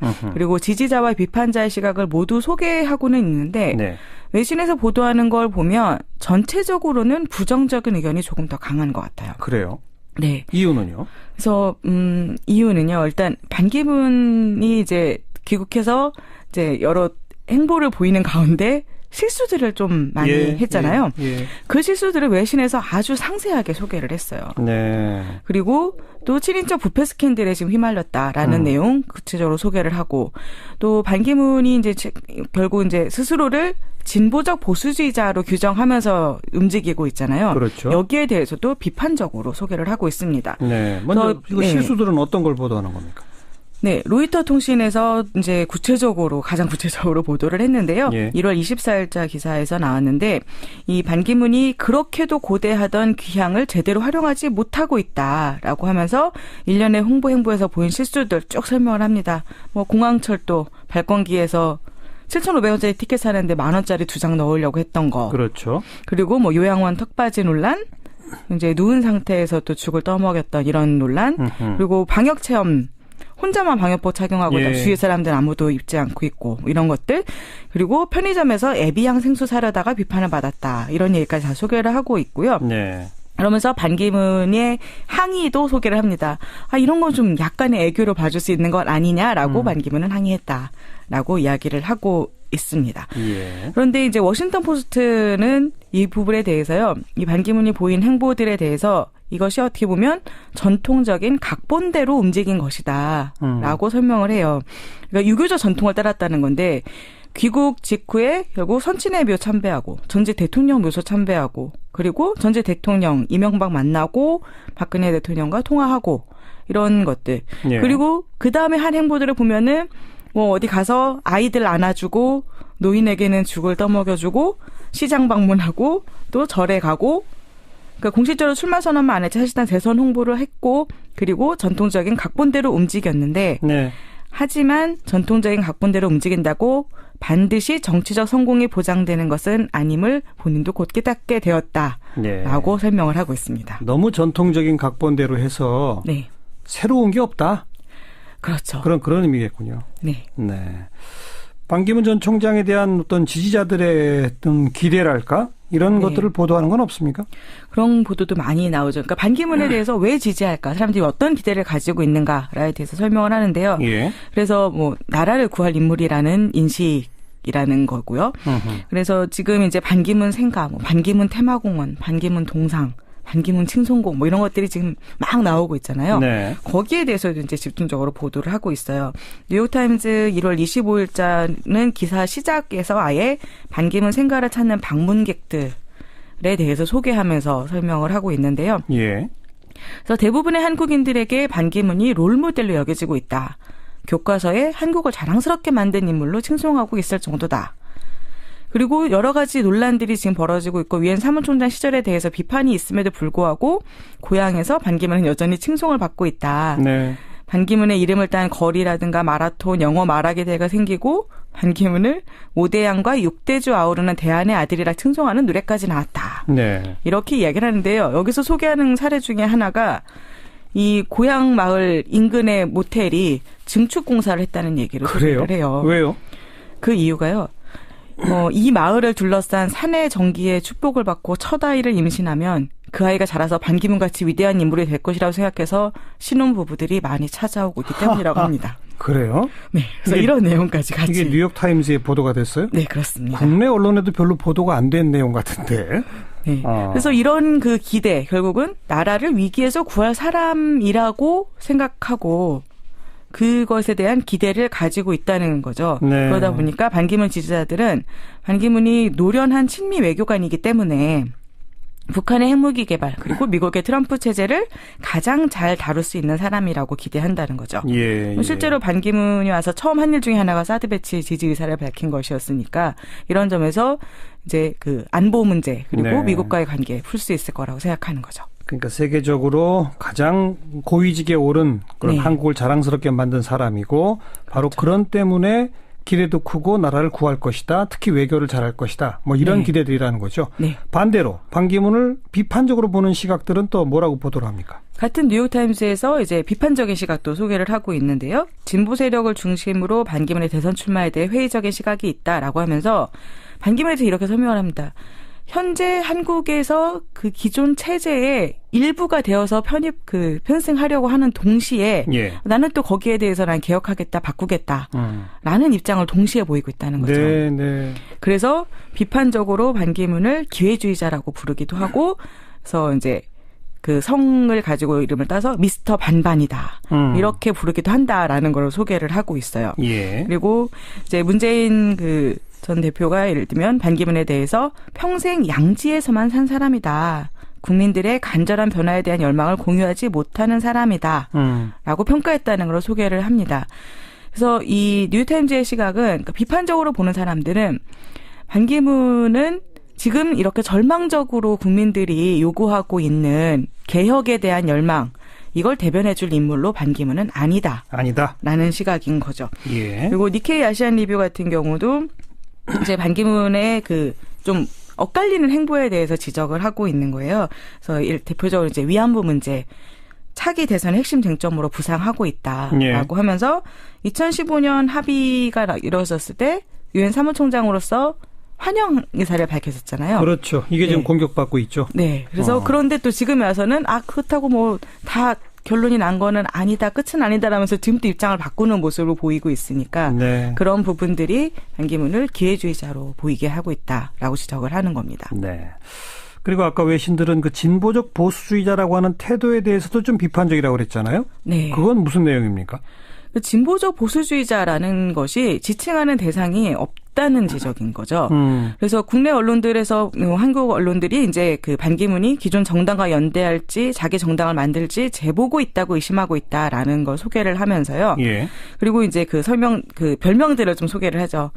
곤란한 질문에 대해서 애매하게 답하고 빠져나간다. 기름장어다. 이렇게 하는 별명들 얘기를 하면서 이 진보적 보수주의자라는 그 단어의 선택 이런 것들이 그러니까 외교관에게는 잘 맞는 특징일지 모르겠지만 그러니까 양쪽을 다 아우르겠다는 거니까요. 네. 그런데 대선 출마가 거론되면서 집중 공격을 받고 있다라고 설명을 하죠. 예. 그러니까 지금 이제 반기문이 보여주는 행보가 이쪽도 저쪽도 위험을 사지 않겠다라는 것인데 그것이 이제 진보적 보수주의자라는 표현에서 가장 대표적으로 드러나고 있다고 공격을 하고 있는 것입니다. 그렇죠. 네.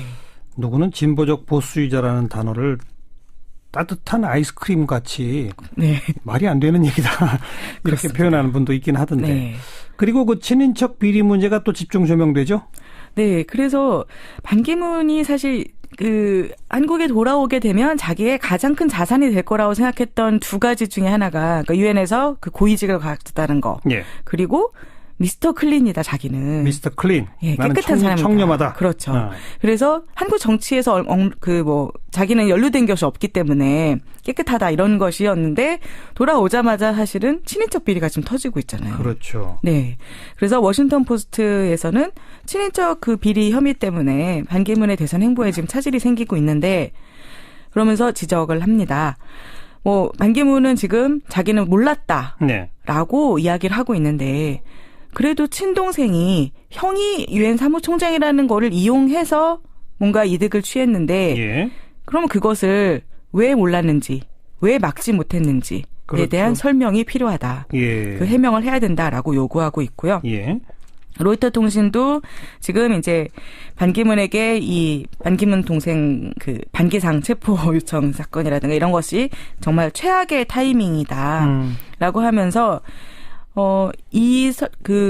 사과를 하긴 했잖아요. 지난 토요일에. 그래서 예. 가족이 염려를 끼쳤다는 데 사과하면서 그러나 자신은 전혀 몰랐다. 관계가 없다라고 주장했다라고 이제 딱 그 내용이 한국에서 보통 이제 정치인들이 문제에 휘말리면 최근에 나왔던 것처럼 심려를 끼쳐드린 데 대해서는 죄송하다. 그러나 나는 몰랐다. 나는 잘못한 것은 없다. 나는 책임 없고 또 나는 몰랐다. 네. 똑같은 패턴이다. 그렇죠. 그 패턴이라는 걸 얘기를 하고 있고요. 예. 그래서 반기문이 사과를 했음에도 불구하고 바로 이어진 월요일 날 여론조사에서 반기문 지지율이 22.2%에서 19.8%로 하락했다. 네. 국민들이 믿지 않고 있다라는 거를 지적을 하고 있습니다.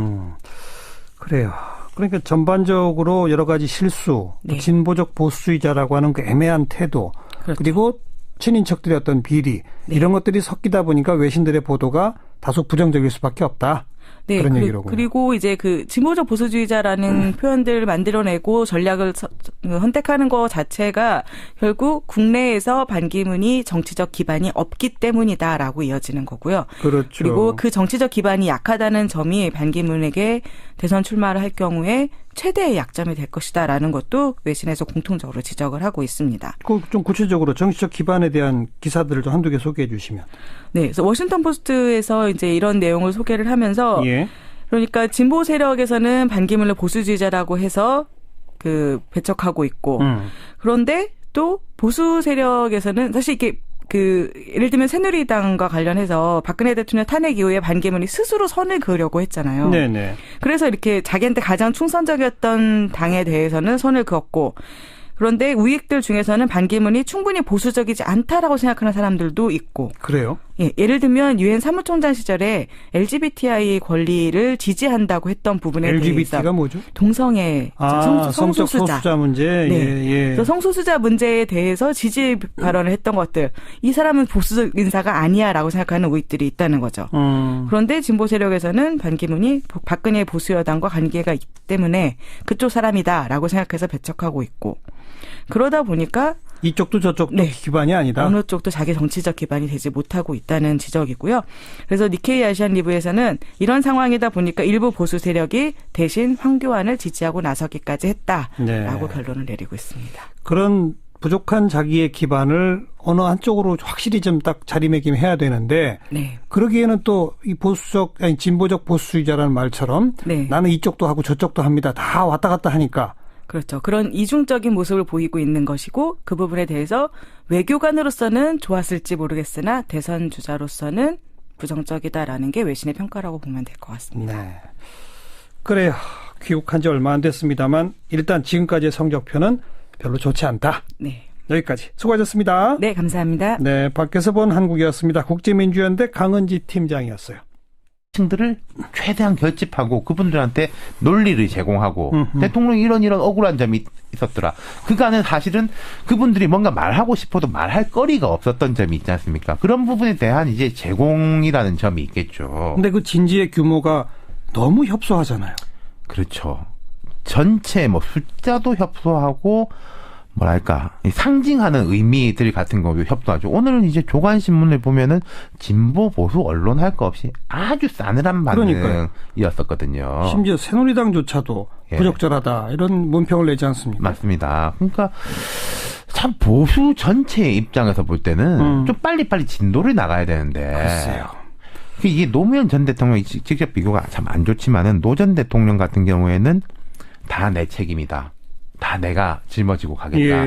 라고 해서 만약에 후진들에게 길을 열어줬다면 박 대통령의 어제 인터뷰 이 흐름을 보면 나는 잘못이 없다. 정반대. 특히 어제 정규재 논설위원이 이런 질문을 합니다. 기획이 된 것 같다. 근데 이분의 이제 논리가 검찰, 노조, 언론, 국회, 개혁의 대상이어야 될 여기들이 이제 합동으로 짜가지고 대통령을 포위해서 이제 무너뜨리려고 한다. 이것도 우리가 사실은 좀 받아들이기 어려운데 여기에 대한 대통령의 답변은 거기 이제 공감을 하면서 그런 반개혁 세력과 반체제 세력이 힘을 합쳐서 흔드는 것 같다. 네. 오래전부터 기획된 것 같다는 그렇죠. 느낌도 받았다. 이게 뭐 대통령 주장이니까 뭐 본인은 그렇게 생각할 수 있겠지만 이것의 의미가 아까 제가 말씀드린 대로 자 검찰에다가 국회 야당만이 아니라 국회 다 포함시킨 거죠. 나 빼고는 다 적이다 이거잖아요. 스스로 고립을 자초한 거라고 그렇죠. 볼 수밖에 없죠. 네, 여기까지 수고하셨습니다. 감사합니다. 윤태곤 실장이었습니다. 연결합니다. 문재인 전 대표님 안녕하세요. 예, 안녕하십니까. 네, 아직 공식 출마 선언 안 하셨죠? 예, 그렇습니다. 언제 하실 계획이세요? 탄핵이 끝나야 되지 않겠습니까? 근데 다른 주자들은 이미 다 공식 출마 선언을 막 하는데요. 그렇긴 합니다만, 어쨌든 탄핵이 끝나야, 이제 다음 대선 일정이 마련되는 것이고, 그래서 그때 하는 것이 맞겠다고 저는 그렇게 생각하고 있습니다. 하지만 당내 경선 후보들의 등록은 이미 시작하고 있지 않습니까? 거기 등록하시려면 선언하셔야 되는 거 아니에요? 저는, 그렇네요.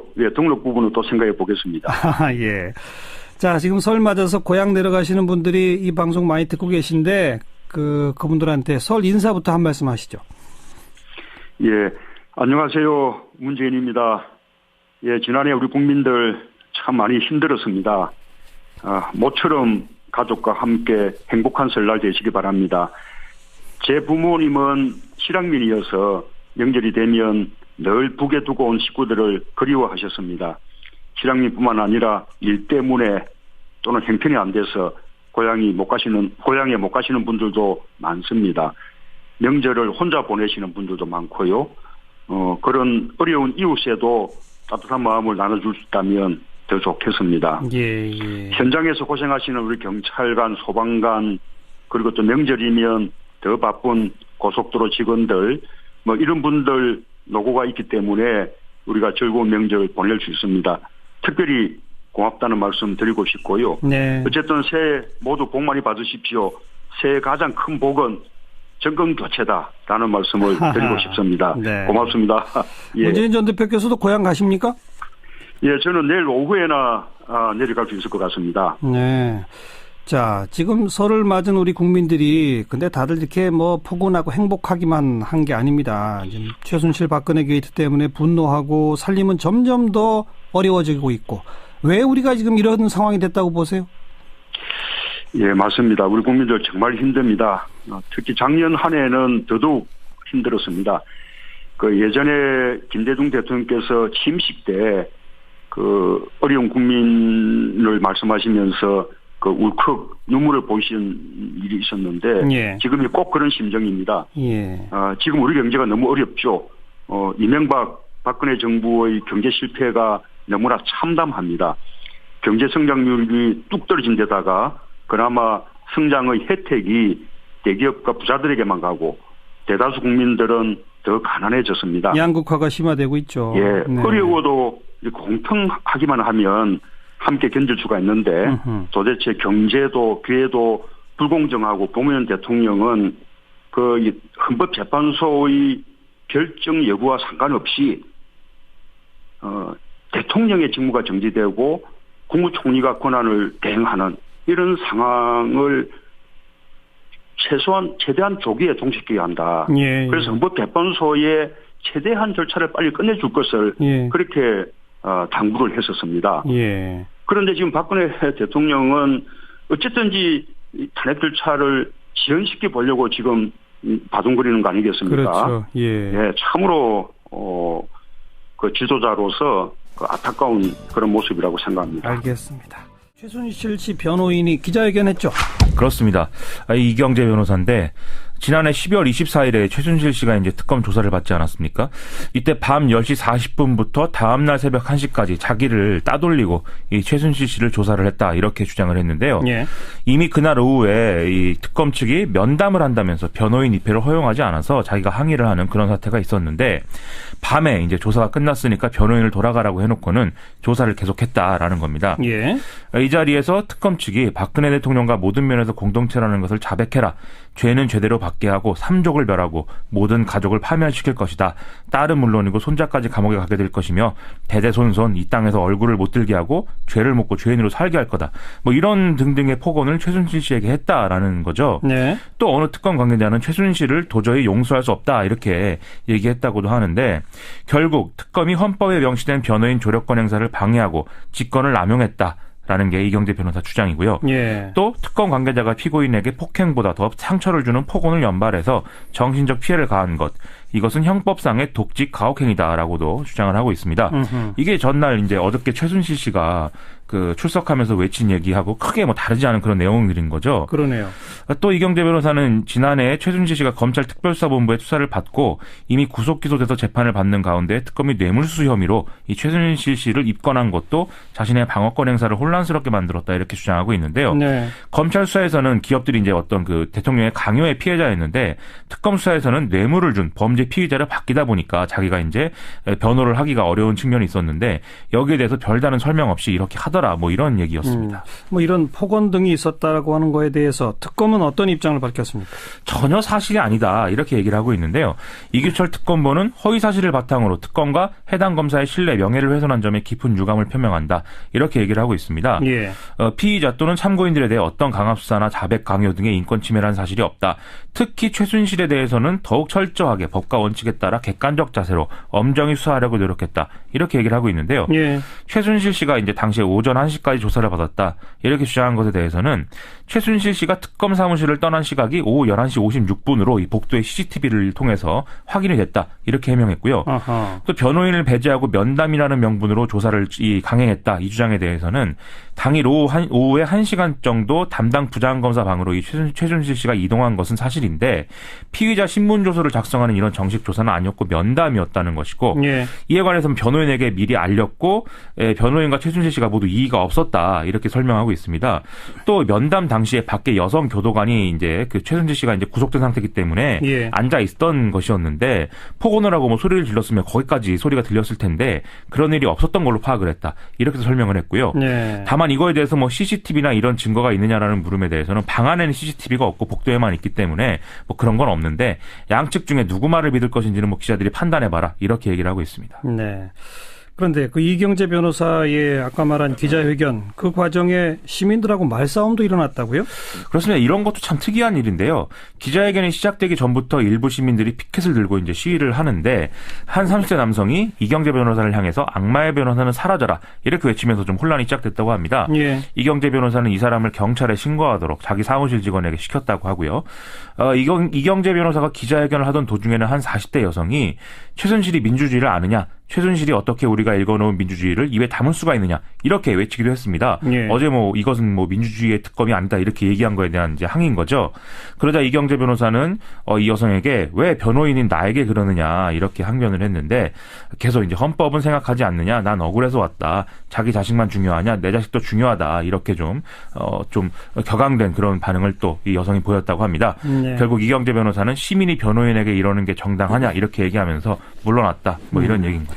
그나저나 최순실 씨는 오늘도 특검에 불려나와서 조사를 받고 있죠. 조사는 잘 진행이 안 된다면서요? 그렇습니다. 특검 측은 입회를 해야 될 어제 저녁에 박근혜 대통령이 정규제 TV? 네, 인터넷 그 방송이죠. 인터넷 방송이죠. 네. 갑작스럽게 이게 알려져서 1시간짜리 인터뷰가 방영이 되는 걸 저도 지켜봤는데 우선 어떻게 이게 하게 된 겁니까? 경과가? 그 정규제라는 분이 한국경제신문 주필입니다. 예. 근데 좀 뭐 보수 논객이죠. 강한 보수 논객이고 최근에 이제 국내에서 탄핵 반대 이쪽에 이제 많이 뭐 연설도 하시고 이제 네. 그런 분인데 예. 정규제 논설위원회 이야기에 따르면은 변호인단 쪽에서 정규제 TV하고 뭐 인터뷰하는 게 어떻겠냐 그런 이야기가 있었던 것 같다. 그래서 네. 변호인단이 대통령한테 건의를 해서 대통령이 받아들여서 했다. 어제 오후에 인터뷰를 했다고 하고 방영은 뭐 8시 반인가 9시인가 그쯤 됐죠. 한 1시간 분량으로. 근데 이렇게 보셔야 될 겁니다. 며칠의 이 흐름을 봐야 돼요. 예. 23일에 박근혜 대통령이 동작동 현충원에 조용히 다녀왔죠.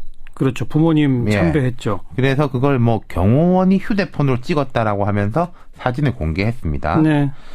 24일에 변호인단하고 80분간 회동을 가졌다고 해요. 청와대에서. 예. 여러 전략을 논의했겠죠.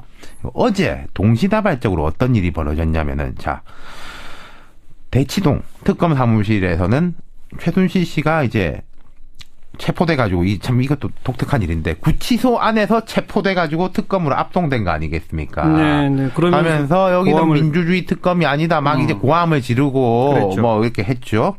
그리고 제동 헌법재판소에서는 변호인단이 그 심리가 끝난 이후에 우리도 특단의 선택을 할 수 있다. 전원 사퇴 이런 거. 네, 요걸 이제 시사했습니다. 그리고 청와대에서는 박 대통령이 정규제 TV랑 인터뷰를 해가지고 오후에 방영이 됐습니다. 네. 한 23일에 현충원으로 시동을 걸고 24일에 이제 작전 계획을 짜가지고 25일에 동시다발적으로 빡 터지고 그럼 오늘은 이제 어떤 일이 있었느냐.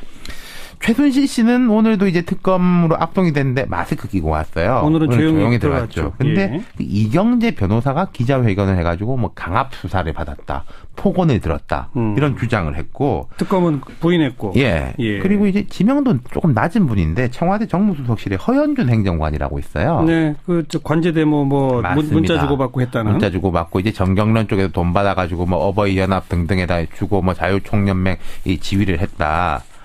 이 양반이 이제 특검에서 소환 통보를 받았는데 나올 걸로 알고 있었는데 갑자기 불출석했어요. 예. 뭐 나하고 합의된 게 아니다. 네.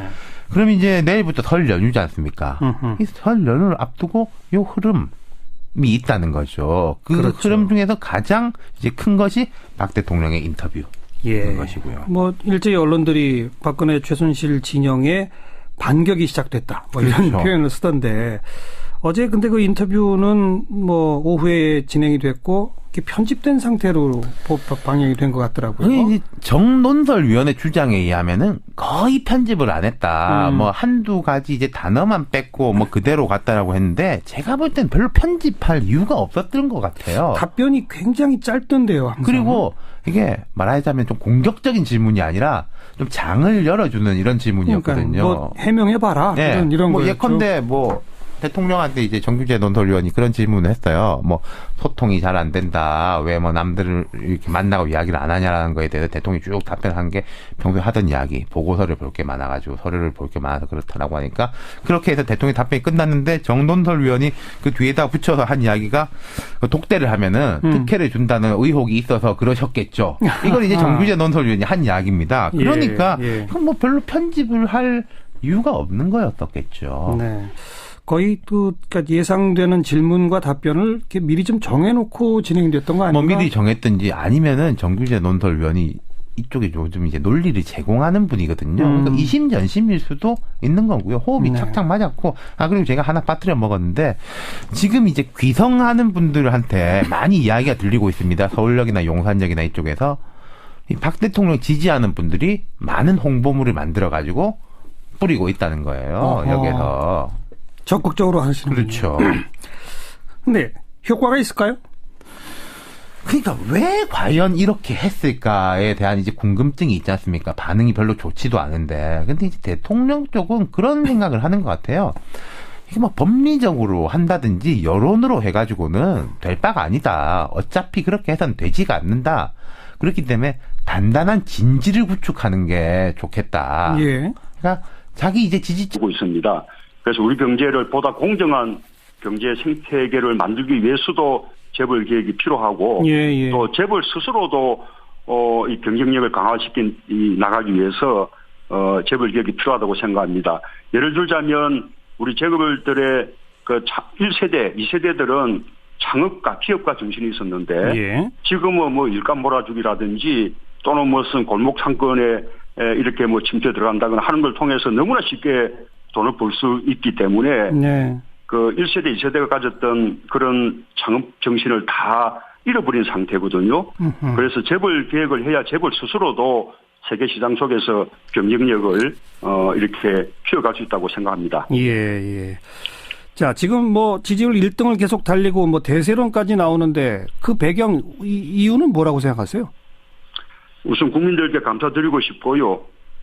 그만큼 우리 국민들의 그 정권 교체에 대한 염원이 크고 또 저를 정권 교체의 어떤 대표, 정권 교체의 가장 적임자로 그렇게 인정하시는 게 아닌가 그렇게 생각을 합니다. 몇 가지 말씀드리자면 우선은 적폐를 청산하려면 세상을 바꾸겠다는 그런 의지가 있어야 되는데 저는 과거에 민주화 운동하고 인권 변호사 할 때부터 정치를 하고 있는 지금까지 줄곧 세상을 바꾸려고 노력을 해왔습니다. 의지가 확실하다? 또 그렇습니다. 또 이제 적폐를 또 청산하려면 지도자가 우선 청렴하고 깨끗해야 하는데 저는 참여정부 때부터 지금까지 수많은 공격받았고 뒷조사도 많이 당했지만 틀어도 문제나지 않는 사람이다. 이런 평가를 받았거든요.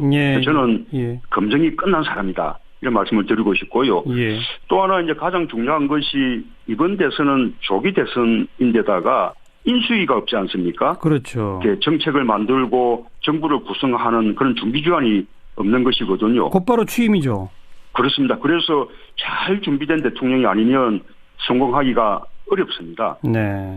저는 청와대에서 오랫동안 그 대통령의 국정 운영을 지켜보고 또 함께 했습니다. 준비됐다. 그래서 국정이 어떻게 돌아가는지 그 메커니즘을 잘 압니다.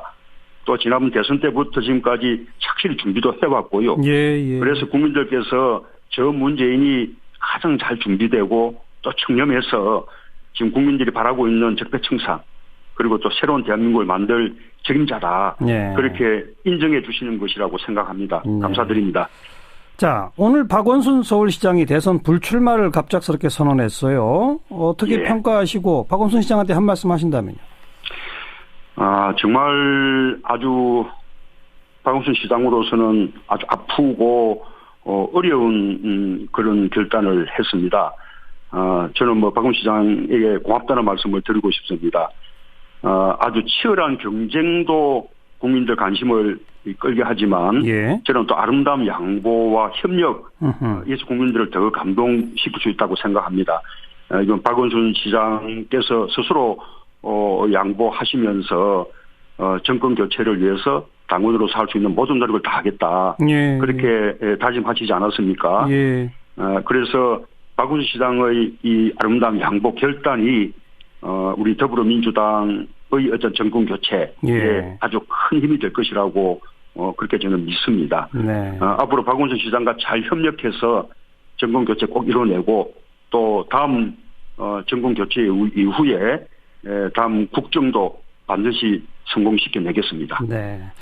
어제 저녁에 박근혜 대통령이 갑작스럽게 한 인터넷 TV랑 인터뷰를 하면서 지금의 이 상황 탄핵 정국이 오래전부터 기획된 거 아닌가 이렇게 생각한다는 얘기를 막 했어요. 어떻게 평가하세요?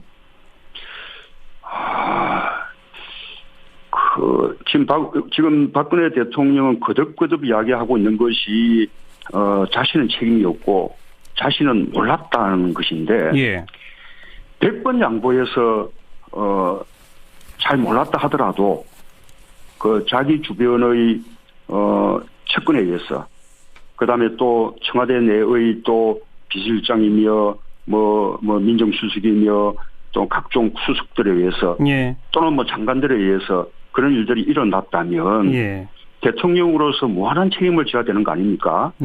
국민들에게 정말 죄송스러워해야 되고요. 그럼 그것만으로도 본인은 책임을 져야죠. 참여정부 때 노무현 대통령이 탄핵 소추 당했을 때 그때 놀평등하니까 우리 국민들이 더 힘든 것이라고 생각합니다. 그래서 우리 사회의 반칙과 특권을 없애고 공정한 세상 만드는 것이 해법이다. 저는 그렇게 주장하고 싶습니다. 반칙 특권 없애고 공정한 세상을 만든다. 네. 그 구체적인 방법이랄까, 핵심 공약이랄까 이런 건 지금 좀 선별해 두고 계신가요? 저는 일자리 대통령이 되겠다고 약속을 드렸습니다. 일자리가 바로 기회거든요. 그런 기회를 늘리고 또 기회를 공평하게 만들겠습니다. 일자리 늘리기 누구나 이야기하는데, 특별히 비법이 있냐? 저는 그런 비법을 가지고 있습니다. 예를 들면 소방관과 경찰관 수가 턱없이 부족합니다. 현재 소방 인력 기준만 지켜도 19,000개 일자리를 늘릴 수 있거든요. 그렇게 경찰, 사회복지 공무원, 군 부사관 이런 이제 공공 일자리들을 늘리면 공공 부분에서만 81만 개 일자리 만들 수 있습니다. 그 밖에도 노동시간 줄여서 좋은 일자리 30만 개 늘리고 또 비정규직과 중소기업의 임금 차별도 시정을 해서 이 나쁜 일자리를 좋은 일자리로 그렇게 전환시켜야 합니다. 이렇게 말씀드리자면 일자리가 바로 성장이고 일자리가 또 최고의 복지 아니겠습니까? 좋은 일자리를 통해서 국민의 지갑을 두둑하게 하고 그것을 통해서 내수 살리고 이렇게 수출과 내수가 함께 경제를 성장시키는 것이 제가 주장하는 소득주도 성장이고 국민 성장입니다. 온 국민이 더불어 잘 사는 일자리 복지 강국 대한민국 저 문재인이 꼭 실현시켜 보이겠습니다. 그 공공 분야에서 무려 81만 개의 일자리를 만들 수 있다 하셨는데 그러면 상당히 많은 재정 부담이 생길 텐데 그건 어떻게 조달하실랍니까?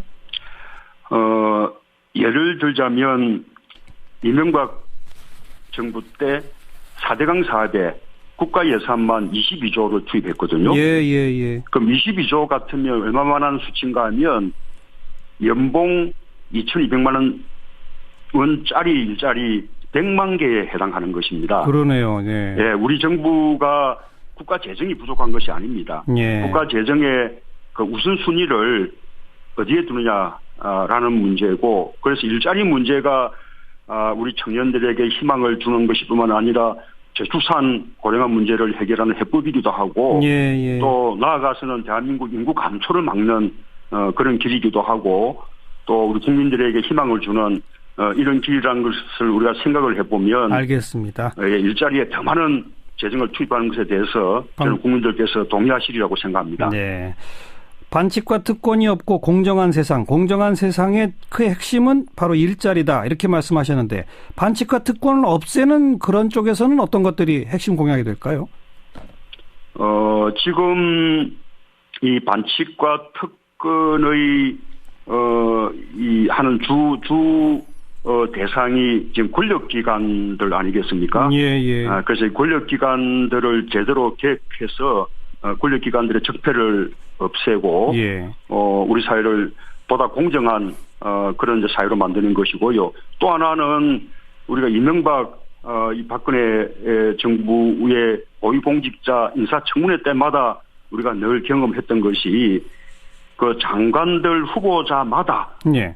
뭐 병력을 기피하거나 위장 전입을 하거나 예. 부동산 투기를 하거나 세금을 제대로 내지 않았거나 또는 논문을 그렇게 표절하거나 예. 뭐 이런 식의 반칙들을 통해서 자신들의 의무는 이행하지 않으면서 네. 또 특권을 누리려고 하는 이런 이제 그 고위공직자의 문화부터 깨끗하게 만든다면 예. 저는 윗물이 맑으면 아랫물이 맑아지는 것처럼 예. 자기는 우리 사회가 보다 공정한 사회가 될 수 있다고 생각합니다. 권력기관 개혁, 고위공직 쇄신, 재벌 개혁은 어떻게 보십니까? 그렇습니다. 재벌 개혁도 저는 이미 방안을 발표를 했습니다. 재벌 개혁은 우리 재벌들을 억압하거나 재벌들의 뭐 경제 활동을 위축하고자 하는 것이 아닙니다. 네. 재벌이 우리 경제 성장의 견인차 역할을 해왔고 지금도 아주 중요한데, 그런데 한편으로는 재벌이 우리 경제를 불공정하게 만드는 예. 그런 원천이